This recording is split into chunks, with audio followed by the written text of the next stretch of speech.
Hello my dear friends. तो आज के वीडियो में हम जानने वाले हैं सीतोपलादी चूर्ण के बारे में। ये नाम बहुत ही ज़्यादा नया है, बहुत सारे लोगों को ये जो नाम है ये नाम सुना नहीं होगा। जैसे कि आप पिक्चर में देख रहे हैं ऐसे उसकी कुछ कंटेनर रहता है, उसमें एक पाउडर रहता है। सो सीतोपलादी चूर्ण ये जो है ये किस कंडीशन में हम यूज़ कर सकते हैं, इसमें क्या कंटेंट्स हैं, ये हम खांसी के लिए कैसे यूज़ कर सकते हैं, चिल्ड्रन को देना है तो कैसे देना है, कैसे किसके साथ लेना है कि उसकी वजह से आपको अच्छा इफेक्ट मिले।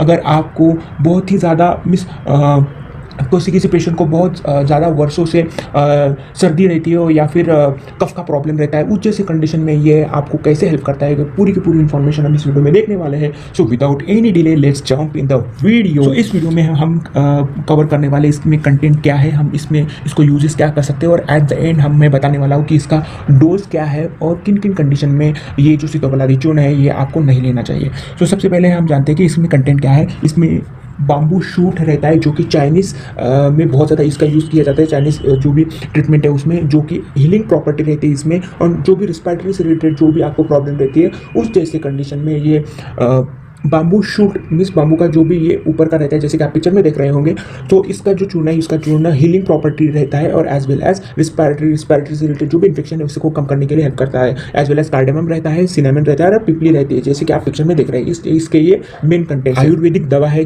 जिसका यूज़ हम मौसमी खांसी सर्दी को कम करने के लिए हेल्प ये करता है, या फिर हम लेते हैं या फिर आयुर्वेदाचार्य इसको प्रिस्क्राइब करते हैं। और इसमें एंटी इन्फ्लामेटरी प्रॉपर्टी है जो कि रिस्पिरेटरी से फॉर एग्जांपल हमको सर्दी हो गई या फिर खांसी हो गई, तब हमको बहुत ज़्यादा पेन होता है, उस जैसे कंडीशन में पेन करने के लिए एंटी इन्फ्लामेटरी प्रॉपर्टी भी इस चूर्ण में मौजूद है। इसके अलावा मैनेजमेंट ऑफ रिस्पिरेटरी प्रॉब्लम, जो भी रिस्पिरेटरी प्रॉब्लम है, बहुत सारे पेशेंट को ऐसे रहता है कि सर्दी खांसी एक दो मंथ में आ जाती है, कोई भी उनको एलर्जी हो जाती है या फिर एलर्जी की वजह से या फिर कुछ किसी भी कंडीशन में उनको महीनों में या फिर 2-4 महीनों में एक दो बार या फिर 2-3 बार सर्दी होती रहती है। तो उस जैसे कंडीशन में ये जो सीतोपलादी चूर्ण है ये आयुर्वेदाचार्य के द्वारा दिया जाता है। अब हम जानते हैं कि इसके मेन यूजेस क्या है। ब्रोंकाइटिस वायरल इन्फेक्शन से हुआ जो भी रिस्पिरेटरी से रिलेटेड जो भी प्रॉब्लम्स हैं, एज वेल एज जो भी कफ होता है, हमको बहुत ज़्यादा खांसी होती है पेशेंट को, और हमारे रिस्पिरेटरी जो भी ट्रैक होता है वो मैं आपको सीधी भाषा में बोलूँ तो छाती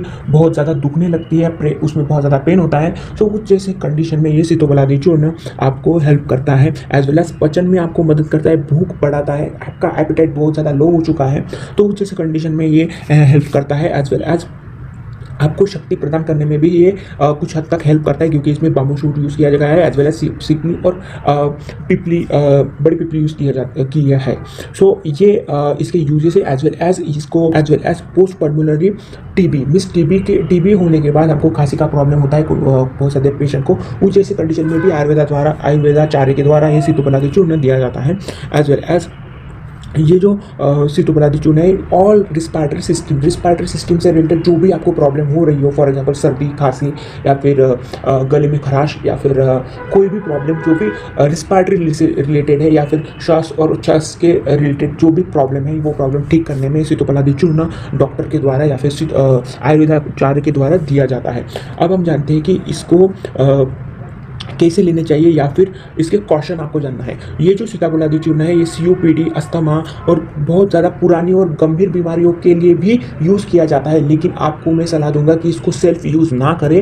प्लीज़ अपने डॉक्टर के पास जाइए, मीन्स आपको अपने आयुर्वेदाचार्य के द्वारा ये प्रिस्क्राइब करके या फिर उनसे कंसल्ट करके ही लेना चाहिए, क्योंकि हम अगर एलोपैथी में जाएंगे तो ये जो अस्थमा या फिर COPD का प्रॉब्लम, ऑब्स्ट्रक्टिव पल्मोनरी डिसऑर्डर जैसे बहुत ही ज़्यादा सीवियर और पुराने जो भी डिसीज़ है, उन जैसे डिसीज़ को अगर आप एलोपैथी में जाएंगे तो उनको बहुत ज़्यादा टाइम लगता है क्योर करने के लिए और पेन बहुत ज़्यादा बढ़ता है। लेकिन आपने इसके साथ साथ आयुर्वेदाचार्य को मिलकर अगर आपने सीतोपलादी चूर्ण का स्टार्ट किया, तो अगर उनके परामर्श के अनुसार आपने लेना स्टार्ट किया, तब ये जो बीमारियाँ ये बीमारियाँ बहुत हद तक कम करने में ये जो चूर्ण है चूर्ण आपको हेल्प करता है। इसके साथ साथ आपको एडिशनल कोई बस्ती हो गया या फिर कोई और वो आयुर्वेदाचार्य सजेस्ट करेंगे वो भी आपको करना चाहिए। उसके हेल्प की वजह से आपका जो भी कफा का जो भी प्रॉब्लम है वो कफ आपको नियंत्रण में लाकर आपको आयुर्वेदाचार्य बहुत ज़्यादा हद तक आपको हेल्प करता है, और आपको जो भी सेहत है वो सेहत पहले जैसी तो नहीं होगी, लेकिन आपका जो भी अस्थमा है या फिर उनका जो भी प्रॉब्लम होता है COPD जैसे प्रॉब्लम्स, वो ठीक करने में, उनका पेन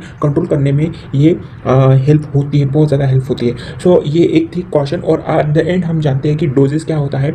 नॉर्मली इसका डोज 1 to 2 ग्राम मीन्स जो भी टेबल स्पून नहीं, जो भी टी स्पून होता है मीन्स जो भी हम चाय पत्ती का टी स्पून होता है 1 to 2 ग्राम वो आप ले सकते हैं अपने अनुसार। 1 to 2 ग्राम इसका जो भी डोज है उसको इसके साथ आपको हनी लेना है, उसको हनी में मिलाकर आपको उसको लेना है। उसके बाद आप उसमें गुनगुना पानी इसको ले सकते हैं। और आपको एक ध्यान में रखना है, जब भी आप ये चूर्ण लेंगे उसके बाद आपको 30 मिनट तक कुछ भी आपको खाना या फिर पीना नहीं है। सो ये इसकी लेने की कैसे लेना है, इसका ये डोज है, इसको आप सुबह और शाम ले सकते हैं। आपको ध्यान रखना है, अगर आप चिल्ड्रंस को दे रहे हैं तब आप उनको 1 पिंच से ज़्यादा नहीं देना है। बहुत ही ज़्यादा छोटे बच्चों को तो आपको नहीं देना है, मैं आपको प्रीफर नहीं करूँगा। सो चिल्ड्रंस को भी ये देते हैं, लेकिन आपको डॉक्टर की परामर्श के अनुसार लेना है, या फिर एकदम कम क्वांटिटी में आप ये दे सकते हैं। मीन्स फॉर एग्जाम्पल जो भी चलने वाले बच्चे हैं या फिर जो थोड़े बड़े बच्चे जो कि बोल सकते हैं, उन जैसे बच्चों को आप दे सकते हैं अगर आपको उनको खांसी या फिर कोई हो गई। लेकिन आपको ये अपने रिस्क पर लेना है, आपको चिल्ड्रंस पर या फिर बूढ़े लोगों को पर या फिर जो भी डायबिटिक पेशेंट है उनको आपको डॉक्टर के परामर्श के अनुसार भी ये चूर्ण देना चाहिए। ये चूर्ण सचमुच अद्भुत है। जो भी रिस्पायरेटरी से रिलेटेड प्रॉब्लम है, मैंने पेशेंट देखे कि उनका जो भी रिस्पायरेटरी रिलेटेड प्रॉब्लम है या फिर पुरानी से पुरानी सर्दी है या फिर अस्थमा है, उनसे उनको बहुत ज़्यादा हद तक हेल्प हुई है। प्लीज़ आप अपने, अगर आपको अस्थमा है या फिर COPD का प्रॉब्लम है या फिर रिस्पायरेटरी रिलेटेड कोई भी प्रॉब्लम है, तो प्लीज़ अपने नज़दीकी आयुर्वेदाचार्य से मिलिए, उनको सीतोपलादी चूर्ण के बारे में पूछिए। अगर आपके फैमिली में कोई भी रिस्पायरेटरी रिलेटेड प्रॉब्लम ऐसी कोई जूझ रहा है या फिर उनको बहुत पुरानी सर्दी, उनको ये वीडियो शेयर कीजिए, डेफिनेटली उनको भी हेल्प होगा। And any question do comment, I will definitely answer you. And thanks for the watch.